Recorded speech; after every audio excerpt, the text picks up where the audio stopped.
a bunch of indexes, stocks, currencies, gold, silver, Bitcoin, and pretty much anything else, and share our insights.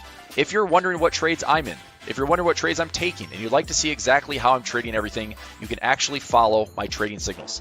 If that sounds like something you're interested in, we'll share a link in the chat. You can sign up. You can sign up directly with the link or speak to a support rep if you have any questions. If you're asking, what do I trade?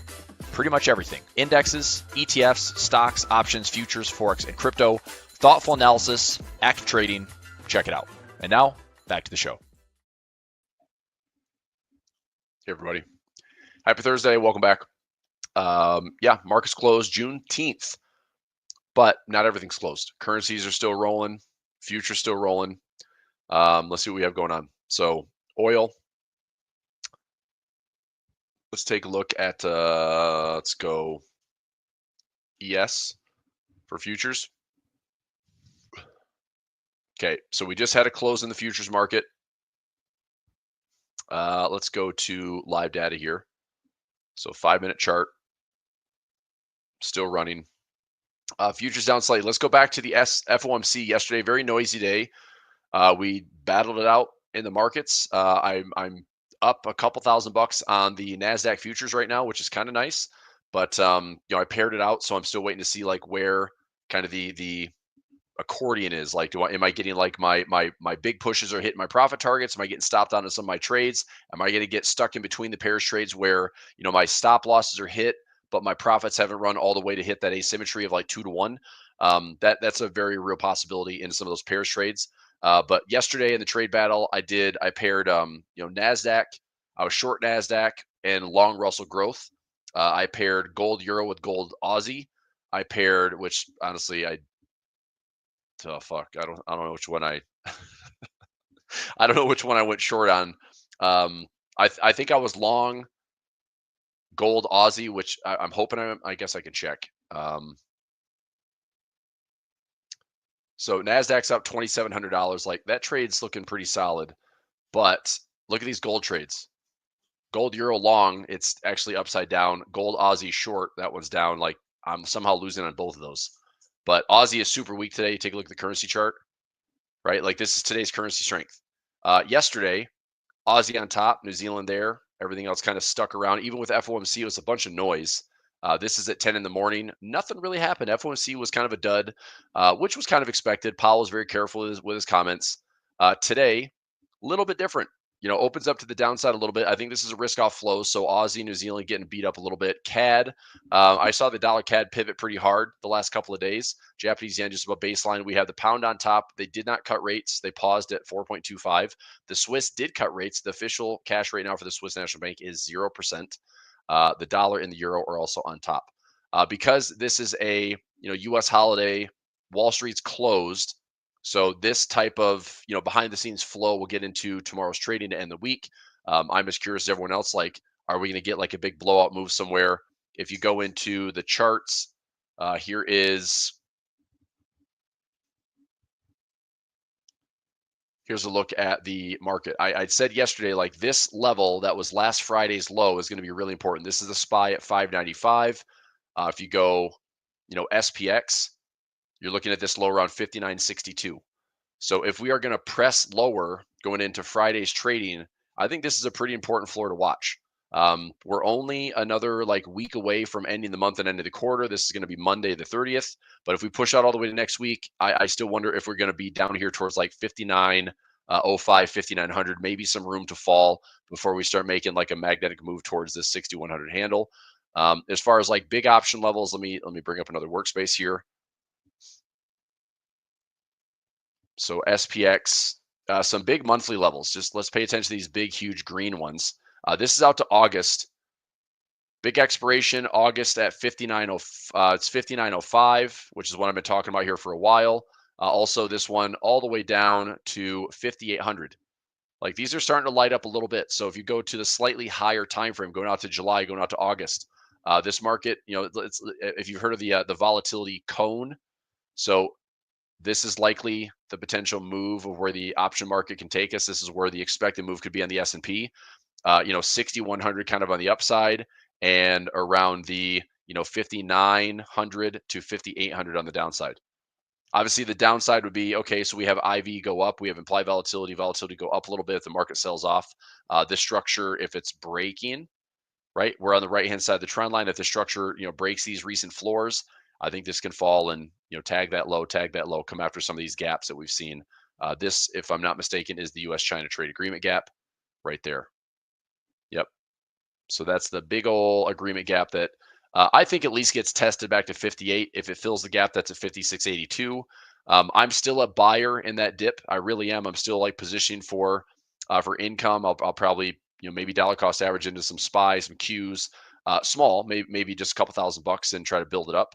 But I think that if we can base in here, we can still get to all-time highs at 61.50. We could possibly still hit my monthly target for the year, which is around 64.50. But again, a dip would be pretty helpful. Okay. Platinum. Let's see. All right. So futures market to the downside a little bit. ES is down 0.83. NQ is down 1%. We have Dow futures down 0.8. Russell futures down 1.8. VIX is up. I don't think this is from yesterday. This is up another 10%. Is that today? It's a 15-minute chart. Is it up? No. Okay, that was yesterday. Bond volatility. Dollar index. Okay, I still think the dollar's a squeeze. So from this level, I said watch out for that potential bear trap. I think the dollar gets squeezed. Again, if the equities market's going to tumble over, I think that the dollar catches a little bit of a bid. This might also push up the treasuries. So if dollar catches a bid to the upside, I would like to think that TLT can do the same thing. I think I'm at 87 on my call or 89 on my call. Let me check TLT. TLT 89. So out to the end of the month, I got an 89. I'm most of the credit on that sell side of the diagonal spread, but I'm trying to continue to sell calls to get my TLT position called away. Anything on yields? I just caught a glimpse. Yes, like a billboard was like 6.59% mortgage. Well, that's an improvement, but we're really not going anywhere. 10-year yields haven't budged much. Mortgage rates are still 6.8%, which I don't know if that's like the best you're going to get, but I don't think people are super stoked about a 7% mortgage right now. Let's talk futures, treasuries again. Trade at your own risk. I mean, as long as the treasury market doesn't implode, that it's probably a pretty safe trade here. I actually, you know what? I might look at this one right now. Let's go ZB. I think the reward to risk is not awesome on this thing, but let me go ZB for bond futures. So let's go to, let's say we get through the summer, July, August. Are we going to break the lows and bonds? That's out either 36 or 64 days. I'll go to 64 days. For me, ZB, as long as we stay above the 110 handle, I think that's a pretty decent trade. So if I were to, buy the 111, sell the 110, sell the 109, I need to create a spread here. Okay, so that is risk $968 to make 16. Obviously not a good trade. Now it's the futures market. So I could also take this so it's not defined risk. I mean, okay, so this time I'll make about $125, but I'm still risking $2,000. Now the probability of profit on the trade's pretty high, 84%. We're just outside the expected move. Buying power is cheap. It's very capital efficient and cost effective to trade futures, but that is not something I'm going to sign and repair. I'm not going to roll this if I go to find risk. So that's a lot of risk on this trade to take, even though, I mean, income wise, it's probably fine. If I bump this down, go a little bit wider, I make $60 on this one, I believe. About $80 on the trade, but I'm risking $1,900. It's just not a good trade. Like it just doesn't set up for a good reward to risk. And I'm also not going to be on the hook for, let's say we have a crash again in 2025, another crash. Well, I could see, what asset could crash? The bond market. What asset could crash? The dollar. We could have some currency flash crashes coming. We could have something in the Japanese yen happen in 2025. Look, I have experienced enough over my career to see what flash crashes can do for traders, it's not worth the risk. I am sorry. I'm sorry. Undefined risk is not worth it to me when you have gone through, especially in Forex trading, I've gone through at least a dozen flash crashes. Okay. I've been burned by one, and the rest have actually come out okay. Swiss was very profitable on a couple flash crashes. Uh, Japanese yen was pretty profitable on a flash crash. Swiss pairs were very profitable on. I think I said Swiss. Did I? But I've come out ahead on a lot of them. I did get burned on one. It was pound Aussie, October 2016. I got burned pretty bad on the pound Aussie. But again, that was it was my fault. I over leveraged. I got a little aggressive on a trade that I mean, it was a good trade. It was a good technical setup, but I was over position, over leverage, and the market let me feel it. So again, not worth it. So even here, trading options, which I love, undefined risk, you can do everything right for months and months and months. One little move that gets you stuck in an undefined risk trade, and the risk is too great, you'll get busted up. You'll give back months and months of profit. So to me, it's like this trade is a terrible trade. Now, granted, there's like $1,100 profit trap in here, but we'd have to fall back into it. So if we do fall into like the 108, 107 handle, like that wouldn't be the worst thing.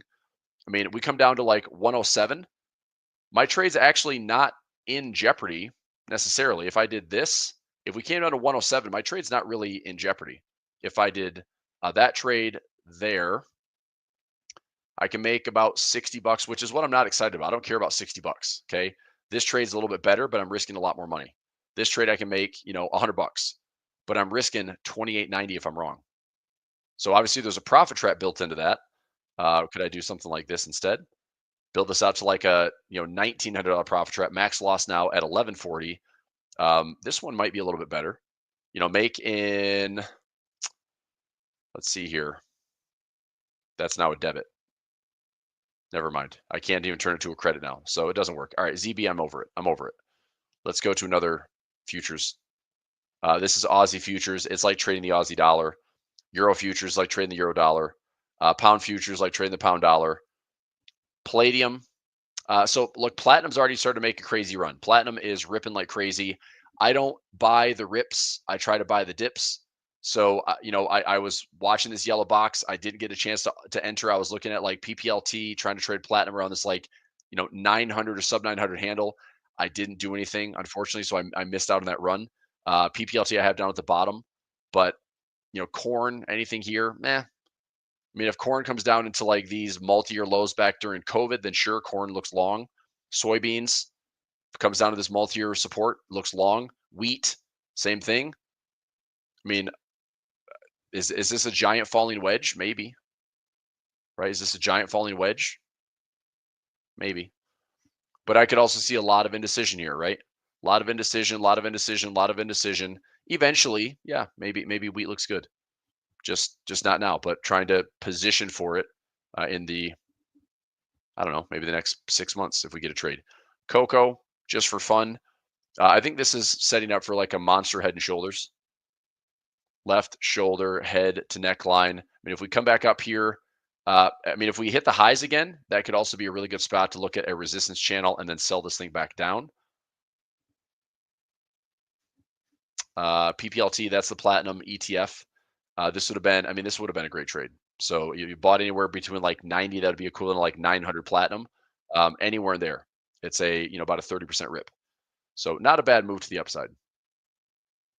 These are some of my commodity-based ETFs. This is FTGC, which has a big mix of commodities. DBC has a big mix of commodities. They're starting to show some signs of life. So this is either some uncertainty getting pushed into the markets. This is commodity prices rising as a whole. This might be a little bit pointing towards higher inflation, but I've noticed like these are starting to move quite a bit. Anything on junk bonds, LQD? No, I mean, everything still looks pretty tight, pretty liquid. We talked about jobless claims. It's the continued jobless claims, which is actually showing a pretty interesting trend spot. We're still not really breaking anything here for initial jobless claims, but watching month after month of non-farm payroll, we're watching the revisions get worse. We're watching the job numbers, like the expected moves for non-farm are like under 150K now. If we start seeing non-farm numbers expected to be less than 100K, that is definitely slowed down the U.S. jobs market. If we start to see that jobless claims are ticking higher or continuing jobless claims are ticking higher, I think that is the real, labor market concern. Okay. So, I mean, Powell addressed a lot of things yesterday. Markets didn't really react to much, but I think the Fed is totally in a wait and see mode. That's it. Like they're not doing anything until maybe they have to do something. And I don't know if that's going to be good or bad. Typically, it's it's usually fine. It's like we've dealt with a Fed that's been reactive for many years, so it's usually fine, but it doesn't save anything. It's like they kind of come to the rescue when they absolutely have to. That would be your Fed put. Um, but I just wonder how the bond market's going to treat the Fed this year. If the Fed doesn't cut until September, maybe doesn't cut at all in 2025, is that good for the market? I don't know. I mean, that's why we've had this whole debate for 10-year yields, 20-year yields in the U.S. and what's going to happen. So this is a bit of a point where it's like, okay, we had a lot of consolidation and we're just starting to trend higher. So jobless claims, continued jobless claims, something to watch. I wouldn't say it's problematic yet, right? We're not getting like this aggressive trend or anything, but it's at least a point that I'd say, well, I mean, that's definitely trending higher. From this low back in 2022 to now, we have been trending higher. So question is it going to keep escalating? Time will tell. Let's see here. Unemployment rate, core PCE. This is what the argument is, like the Fed is restrictive. 4.5% interest rates with a 2.5 core. I mean, we have like a 2% buffer and restrictive policy. I don't think they're going to rate a rate hike. I think that was said by Powell yesterday is, hiking is not a base case. I don't think they want to hike. I think they just don't want to cut. They don't want to cut too soon. They saw the bond market react adversely last year when yields went up as they cut 100 basis points. Okay. China's dropping. CQQ dropping. Alibaba down. Baidu is down. FXI down. KWeb, JD. Okay. China's turned a little bit the last couple of days. This is Schwab dividend. This is Schwab growth. This is advanced decline. Let's go to the stocks above the 50-day, retreating a little bit. Stocks above the 200-day, retreating a little bit. NASDAQ retreating a little bit on the 50-day. We still have 61% of NASDAQ stocks above the 200. Individual stocks, nothing's open today. Did everyone see the big drops yesterday? I think it was Visa, MasterCard, PayPal down big in financials.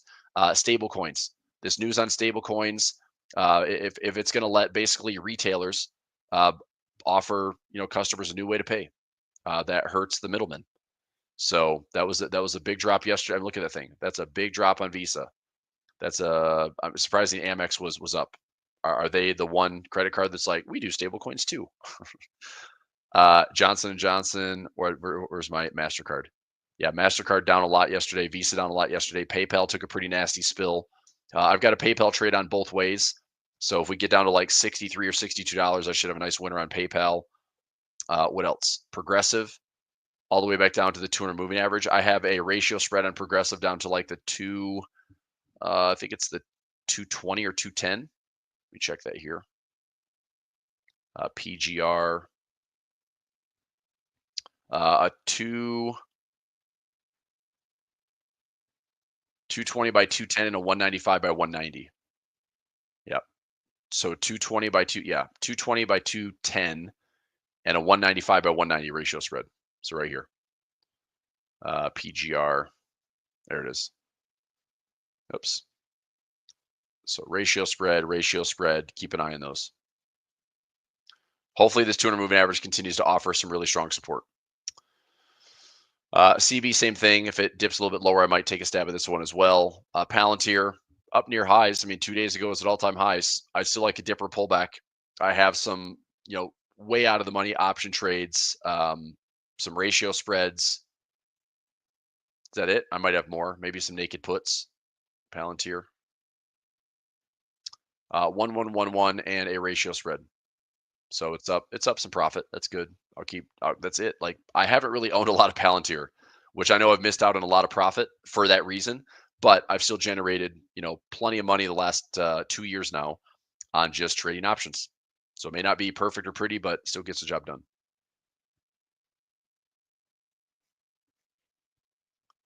Okay. HIMS. A lot of chop here on HIMS. This actually popped up on my scanner for a potential, directional move, whether we're going to explode up to the highs at 73 or maybe fall back and fade and backfill some of this inefficiency, maybe down to the 40s. Carvana, I mean, I didn't. I had a good run on Carvana. I was down here in this head and shoulders pattern. I traded that to symmetry. So right here, left shoulder head the neckline, it traded that up to symmetry. I got out right around that gap. That's obviously a lot of upside that I missed, but that still was a heck of a trade. So I look at it now, it's like, yeah, I mean, it's now a $307 stock. I'm less and less interested in trading heavy options around it because I don't think it needs to be that high. It's just a used car company. I mean, come on, man. CRM, man. This had a split. This is O'Reilly Auto Parts. This is a $1,400 stock that's now split down to, it was a 15-to-1 split. So maybe still showing some support. I was actually shocked that this little brick and mortar place that you see in all these little towns, it's kind of like the CVS and Walgreens in almost every town. You see a little brick and mortar O'Reilly, and it's just auto parts. Like, I don't know what they're doing, but they're doing something right for this stock to look like this.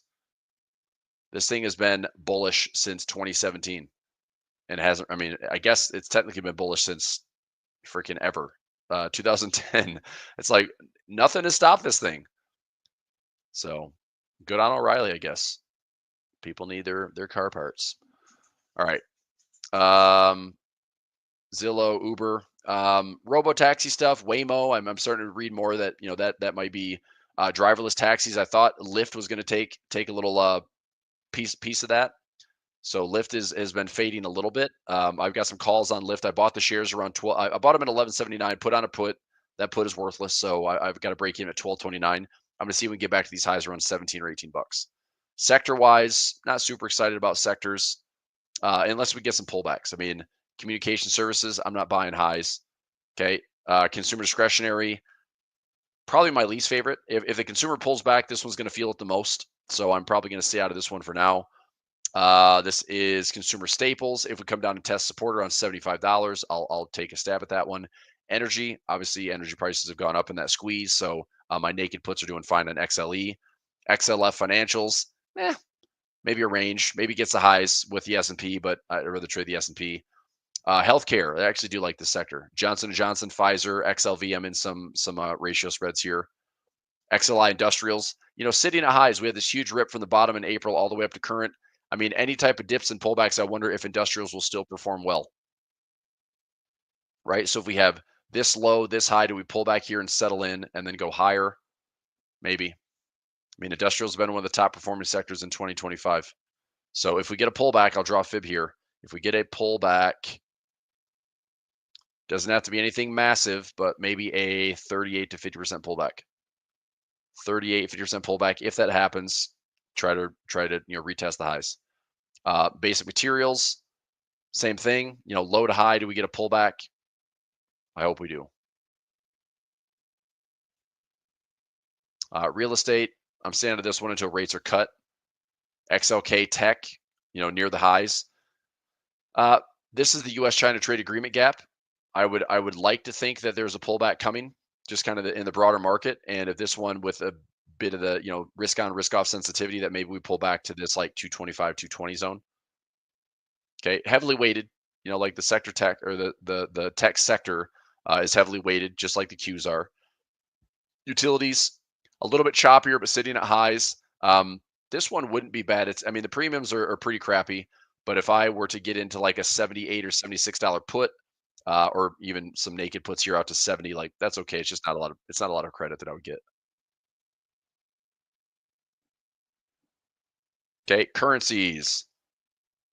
Still looking for a swing trade on Aussie CAD. I might get it if we fall back to this 50618 zone.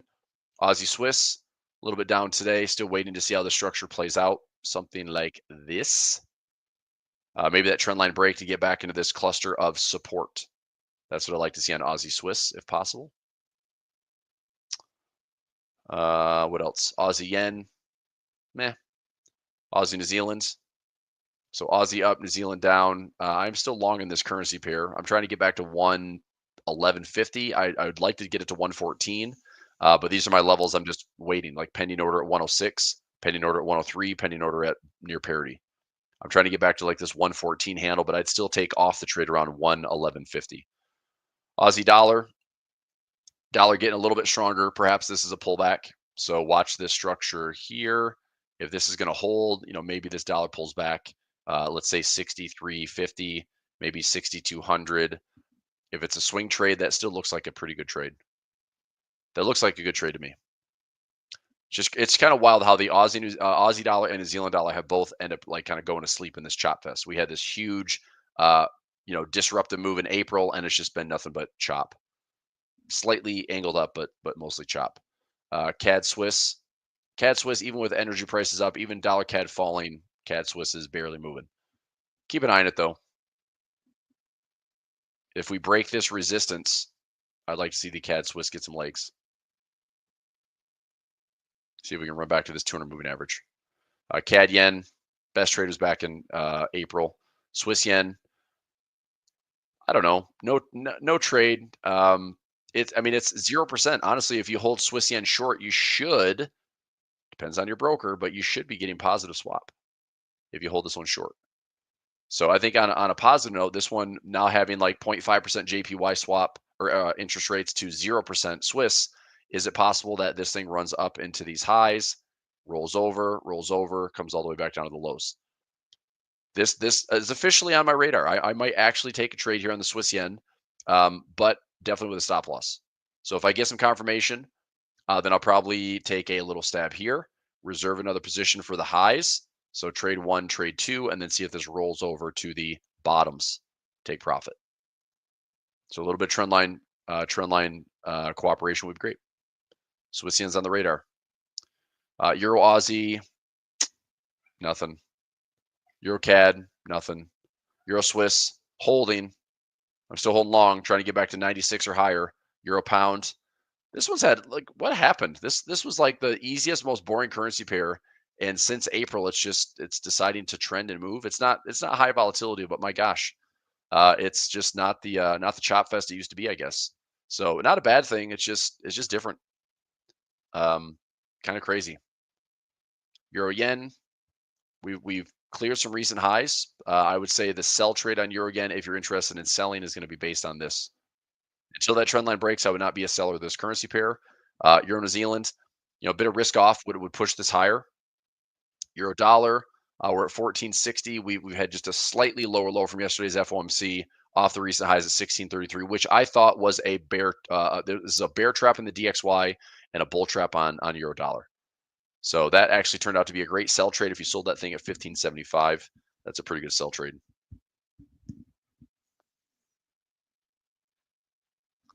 Pound Aussie, equal lows if you bought. I didn't touch it. Pound CAD, no trade. Pound Swiss, I did go long pound Swiss. So I went long yesterday. It's up a little bit. See if we can get a little bit higher in this one. That'd be nice. Grab a few bucks on pound Swiss. Pound yen, it's just a big chop. This high, this low, it's just a bunch of back and forth. If you're scalping it, great. It's probably, 100, 150 pips daily trading range. So there could be some short-term opportunities, but unless you're going to be that trader grinding and scalping this thing, like I wouldn't touch this. Pound New Zealand, equal lows. Bought this thing at 22.50. Pretty good entry to try to get back to maybe 27.50. Not a bad trade. Pound dollar, haven't broken the trend line yet. Maybe a topping pattern in the making. Euro dollar, pound dollar looking a little bit better for maybe a top. I haven't liked the pound dollar in a while because it's been reluctant to go down. But maybe we roll on the right-hand side of this trend line. I'll keep an eye on that one. New Zealand CAD, I'm still looking for a swing trade, 50618, back around 8100 to 8020. Haven't gotten those filled yet. New Zealand Swiss, still holding. Entries at the lows, trying to get back into clustered support, resistance area at the 200 at 50, 70. New Zealand yen, meh. New Zealand dollar, a little bit of a pullback. Maybe we revisit 58.60.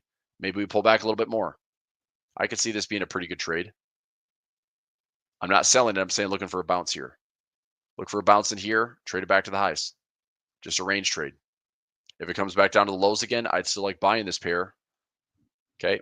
The Bank of New Zealand has cut a fair amount. I mean, the Fed is like the first to talk about cuts, the last to do it. The first to talk about the hikes and maybe the last to do it. I don't know. It's weird. It's weird how much mileage the Fed can get out of the markets without ever having to do anything. Meanwhile, other central banks are moving way ahead of them. Dollar CAD pivoted pretty hard the last 3 days. Okay, I was hoping that the dollar CAD. Lee, were you the one asking about dollar CAD before? I was planning on trying to scale in a dollar cost average into dollar CAD if we hit 34, 34, 33, 32. I was looking to scale in and start building a position. It just pivoted hard here around 35.50.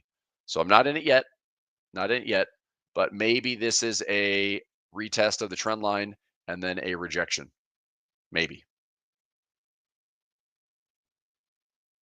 Dollar Swiss off the lows. Let's see if this continues to push higher. Dollar yen off the lows. Maybe keep an eye on this one. If the dollar yen breaks that trend line, be careful. But I wouldn't be terribly surprised to see dollar yen, head back up. Maybe this is a big channel. Maybe this is a big bear flag type trade, right? Maybe. But I do wonder if the Japanese yen is going to be on I don't know, on the radar for some type of big move, some type of fundamental shift and slide. If the Fed starts cutting, the Bank of Japan is holding steady at 0.5, but they did pivot pretty hard on bonds. I mean, their yields have gone down a decent amount. If you look at the Japanese yen 10-year, so we topped out around 1.6, and we've gone a little bit lower. The 30-year, I think, or the Japanese JP 30-year. So the Japanese 30-year pivoted pretty hard.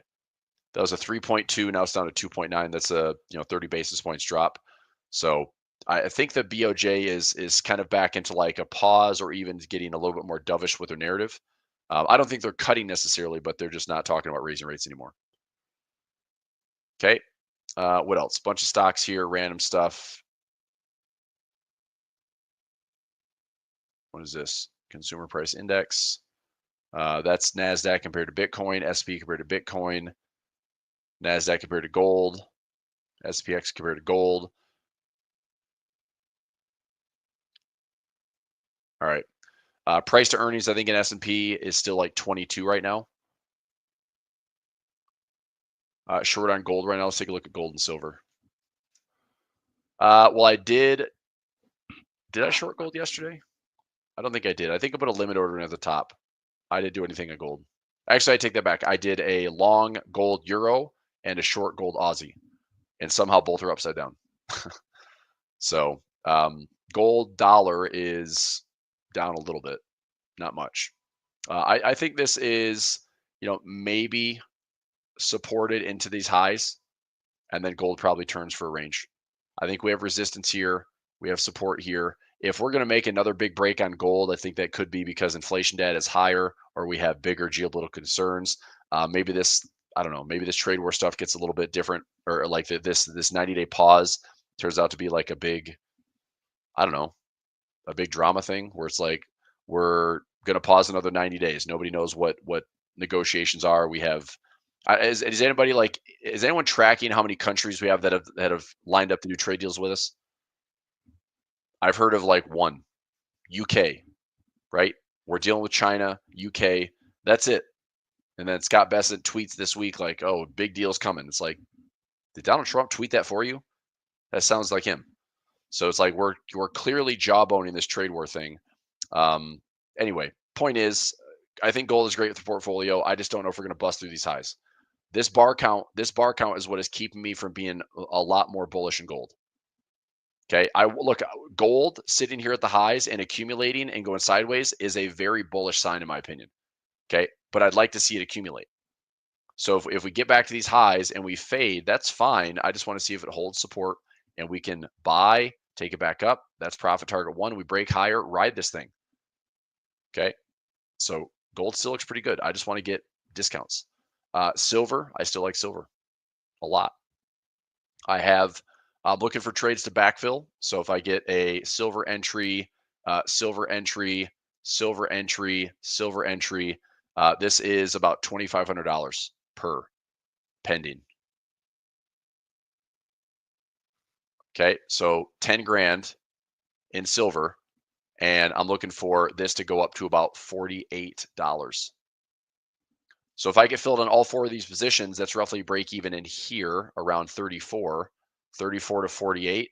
Not a bad move. That's $14 per share, or it is dollar cost average as far as percentage. It's going to be like a 30 to 40% return. Now, if I do 10 grand on multiple accounts, I mean, it honestly might be like 6 figures of invested silver. So could pay pretty well. I'm up like $31,000 on silver. Hopefully a lot more. We're still in at OT. OT's asking about the trading battle yesterday. We're still in it, man. Trades are still running. We're going to find out tomorrow. So if I go into my trades here, so I'm right around break even on the account. The big one for me is the Nasdaq. I mean, that's down. The Nasdaq is down like price wise, so I'm up about $2,600. I'm looking to see how these pairs trade. So I did, euro dollar, paired that with dollar Swiss. So euro dollar is down, dollar Swiss is up. Unfortunately, it's just not up enough. Okay. Aussie dollar, I'm up. That was a pretty decent response to that one. I did New Zealand dollar, the opposite. So see, like the pairs trade, it's kind of nuts. Like I'm up here, 587, but down 700. So I just have a little bit more breathing room, hoping that the winners can run. This is to me the most perplexing. I get it that they're different currency pairs, but it sucks to be down on both of these. So we'll see. Oil prices, oil, and where'd the other one go? I must have been stopped out. Let me see what it got stopped out at. How much did I lose? Oil.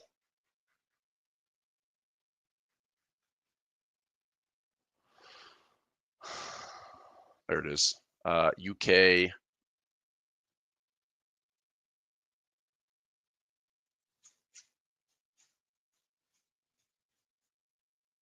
Did that get filled? Stop loss, take profit.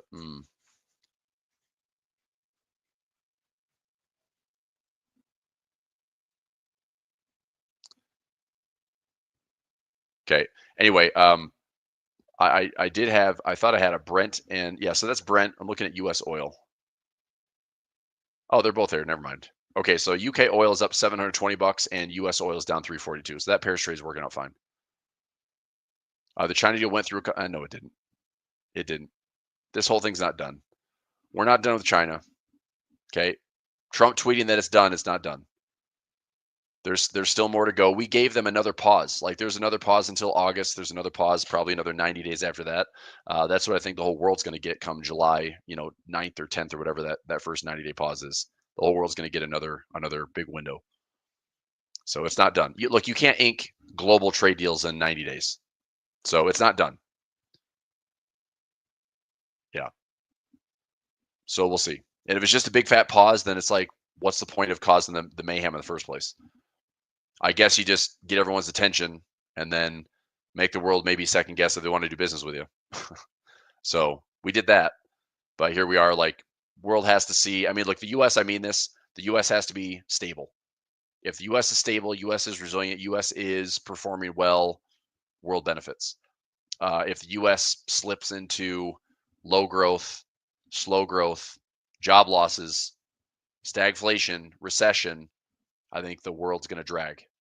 It could be, and the world doesn't have to go down with us yet, but we can certainly drag the world with us if we go down. But we could also like stall growth in a big way. Never know. All right. What I just want to take a look at. That was pretty quick top down. There's no live price action right now for the markets. I'm not doing much in the portfolio. This is just all futures trading this morning. So, I'm going to comb through the portfolio, double check my expirations. So, I'll take this. There's a winner this week coming on IBIT. Silver, I've got a diagonal spread. These are up about $1,000 each, and I'm still going to add another sell leg to it. I don't mind getting this one called away, but I'm still going to hold my shares of SLV. MicroStrategy, I have a protective put that I'm going to add. Actually, at this point, because we're trading at 370, I have my covered call side at 310. I'm still rolling that, so I'm probably just going to get rid of the put for now. Snap, need to add another collar trade. So anyway, these are some of the near-term expirations. This will be profitable on some naked puts on American Airlines. NCLH, need to add another sector or section to my diagonal spread. Spotify, I'm going to take a loss on this one. Or I'm sorry, I took a loss on the call side. This is a winning trade for the put side this Friday. Copper, this was out 6 days. I don't know. I mean, are we able to hit? Let me check copper. Copper futures. I mean, I'd get really lucky if by the 25th, which is like next week, Wednesday or Thursday, if we're back inside this green area, that's my profit trap. Um, I think that's kind of wishful thinking. I might look to close this thing. If copper dips a little bit more, I don't know, man. I might get really lucky on this trade. If we see like the markets tip lower on Friday into next week, copper might sell off a little bit. Maybe I get this thing back into my profit trap, and I was risking $90 to make $1,400. So if I can turn 90 into 180, 270, I look for like 2 to 1, 3 to 1, 4 to 1 profit, as opposed to like basically a 14 to 1. Doesn't have to be perfect, but if it's in that zone, that should help. Should help a lot. Gold, I mean, not yet. I think gold is a pause consolidation pullback probably. I like to buy gold lower, 3,000, 2,900, 2,800. What else is here? SPY trades. This one's out to July, kind of embracing some of the holiday. I've got a collar trade on. Okay, so yeah, just keep on grinding through it.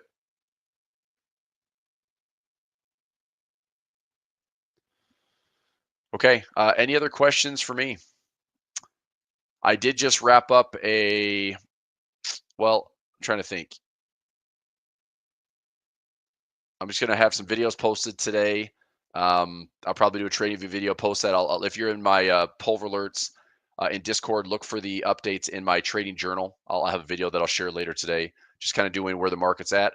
I keep talking about how important it is to keep tabs on this Friday low.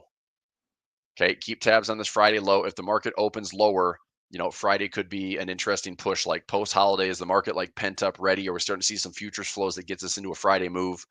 If we have a futures market on Friday that is pushing down into some fresh lows, and we have an opening bell that is into some fresh lows, I wonder if this is a pullback and a fade that will continue to go into the end of the month.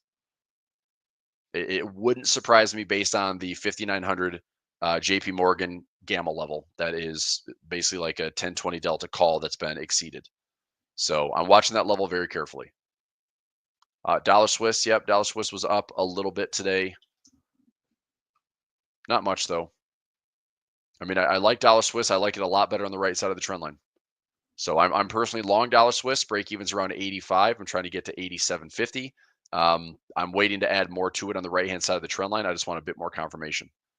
I do have trades in if they hit the lows. We haven't hit 80 yet, the round number, but I do have a pending order around 80. But I'm just trying to look at the right side, get some confirmation, stack up some buy stops, and then get paid at that pocket. That's my play. So initially, I took a bunch of profit at 92. That trade's done. Now I'm looking to get back to this halfway point. If it goes to the highs again, great. I'll probably let it go earlier though. Somebody asked about the Dow. Let's go DIA. Dow, Russell, NASDAQ, S&P. I love some pullbacks. Doesn't have to be much. Pull back to equal lows, pull back to this U.S.-China trade agreement gap. Find a little bit of equilibrium here, right? We go low, high-ish, kind of a rising wedge pattern. That's what I see a lot of these doing right now. It's like we have this kind of extended move. And if we are testing the break of this, if we break this level, we just go back to where it starts. A pretty classical rising wedge would be this. If the market is going up, up, up, up, up, up, up, and you just connect the dots. Okay, usually when this breaks, it falls to this level. That's it. Usually that's enough. That's the support, and then the market, works its way back up. So to me, a rising wedge is just a nice correction opportunity, and then that to me is position for buys. So I just want to see a bit more of a rollover and correction. That's Dow. Russell could be similar. Maybe a bit more volatility, less of a rising wedge, but you go SPYs and Qs, it's really like rising wedge territory on both of these.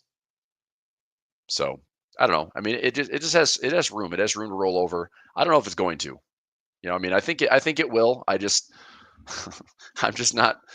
not guessing. It's like if it does, it does. If it doesn't, okay, we're just in this weird, like the market won't go down. It refuses to go down. So we've seen it before. We've definitely had years where the market refuses to go down. But keep an eye on it. I'm telling you, watch this for Friday. If the market is breaking this Friday low, this is last week Friday. If we break this low, there's open space to fall. Doesn't have to happen all in one day. Obviously, it probably won't happen all in one day. But if we're in this space, there's room to fall into gaps and corrections. Okay. But I'm curious what 59, 58, even 57. I'm curious how well I can get positioned for a nice little income trade. I'll probably do some naked puts on the SPY. I'll probably do some naked puts on the Qs. I'll probably do some naked puts on the Dow because I want to allocate on a pullback. Okay, so keep an eye on that. All right, everybody, I'm going to let you go for today. Thanks for being with us. Do we have anybody coming up next? Team, Chandler, James, anybody next? Am I the Juneteenth closer? Any other questions? Did I miss anything? CAD Yen? Yeah, we looked at that one. CAD Yen. Best time to buy was in April. Now it's, I mean, if it gets above the trend line, maybe some scalping. I don't know. I don't love it. My best trade was buying it low. There's some resistance up here. There's room. If we have risk on, that's the trade. If we have a bunch of indecision, then probably expect a bunch of chop. That's a hard trade. To me, that's a hard trade. Like the Japanese yen is best traded when the whole basket is telling you what it's going to do, not one pair. If the CAD yen is sideways, Aussie yen is down, dollar yen is up, I hate the yen. The yen is usually such a good basket to be like strongly correlated that you're just trying to find like these big windows of everything's lined up as support, everything's at resistance and overbought. Then the Japanese yen really behaves. But individually, unless you're like scalping pound yen, I really don't like the yens that much. Okay, Wesley, come in. You just come in late. We just did Dow. US 30, we just did it. I'm looking for a bit of a pullback. Gold, yep, we did it. Who's coming in late, man? Gold, I mean, if we are using this is a 21 period moving average. If we're using that as support, it's fine. I just don't think we're going too much higher than 3,500. So to me, if you are long on gold, just be cautious of that high because this could turn and head right back down to the range lows. So I personally am rather waiting for a pullback into here before I start getting new gold longs. I haven't been chasing this up at all. Okay, the only new trade that I took on gold was a GLD put position. I sold a 270 put and sold a 260 put. That's it. And then I hedged it. So, okay, I'll let you go. I need some coffee. All right, have a good rest of the day, everybody. We'll see you soon. Thanks, bye. Thanks again for watching today's show. Our goal at A1 Trading is to continue to share free value to our audience through daily videos and articles, keeping you up to date with the latest market coverage. If you enjoy our content, make sure to subscribe for more. From all of us at A1 Trading, have a great day, and we'll see you next time.